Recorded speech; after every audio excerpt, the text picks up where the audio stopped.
আজ আমি মুগ ডাল দিয়ে পটল বানাচ্ছি। এটার জন্য আমি নিয়েছি মশলা, নিয়েছি আদা বাটা, ধনে জিরের গুঁড়ো আর কাশ্মীরি লঙ্কার গুঁড়ো। আর মুগ ডালটাকে আমি কড়াইতে, শুকনো কড়াইতে তেল ছাড়া আগে একটু ভালো লাল লাল করে একটু ভেজে নিচ্ছি।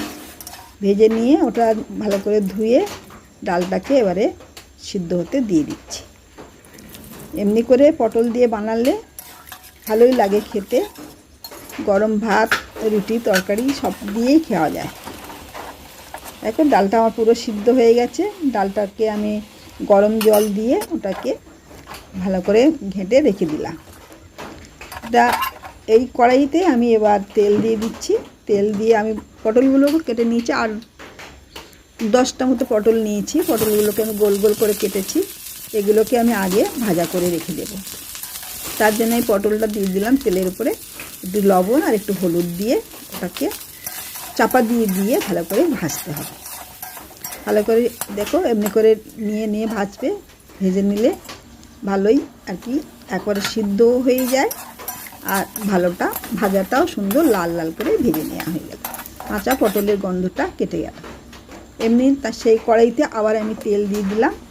তেল দিয়ে এবার আমি ফোড়ন দিয়ে দিচ্ছি 2টো তেজপাতা আর 2টো শুকনো লঙ্কা। এতে আমি দেব গরম মশলা, গোটা গরম মশলা। আমি ওতে তেলেতেই ফোড়ন দিয়ে দিলাম। দিয়ে গরম মশলার বেশ ভাজা একটা গন্ধ বেরোচ্ছে। বেরোনোর পরে আমি দিয়ে দিচ্ছি সাদা জিরে। সাদা জিরেটাও ভাজা ভাজা গন্ধ হয়ে যাওয়ার পরে আমি দিয়ে দিচ্ছি আদা বাটা। আদা বাটাটা কাঁচা গন্ধটা কাটতে, তাহলে টেস্টটা ভালো হয়। আদাটা কাঁচা গন্ধ কেটে যাওয়ার পরে দিয়ে দিলাম ধনে জিরের গুঁড়ো, হলুদ গুঁড়ো, কাশ্মীরি লঙ্কার গুঁড়ো। একসাথে একটু গুঁড়ো যেহেতু নিয়েছি, আমি ভালো করে একটু জল দিয়ে দিলাম। দিয়ে আস্তে আস্তে গ্যাসটাকে কমিয়ে দিয়ে ভালো করে সুন্দর করে কষিয়ে নিলাম। তাতে আমি অর্ধেকটা টমেটো দিয়ে দিলাম। টমেটোটা কষিয়ে সুন্দর একটা ভাজা গন্ধ বেরোনোর পরে দিয়ে দিলাম ভাজা পটলগুলো দিয়ে দিয়েছি। একটু সামঞ্জস্য মিষ্টি মিষ্টি ভাব হবে বলে একটু সামান্য চিনি দিয়ে দিলাম। যে যেমন একটু মিষ্টি খেতে চাও, আমার একটু কম করে মিষ্টি দিয়ে দিয়েছি। দিয়ে ডালটাকে ফোড়ন দিয়ে দিলাম। 1 মিনিটের জন্য চাপা দিয়ে দিলাম। ব্যাস ফুটে উঠেছে। এবার আমি 1 চামচ ঘি দিয়ে নামিয়ে নিচ্ছি। বাড়িতে যদি হিং, কাজু কিশমিশ থাকে দিয়ে দিও, আরও ভালো লাগবে খেতে।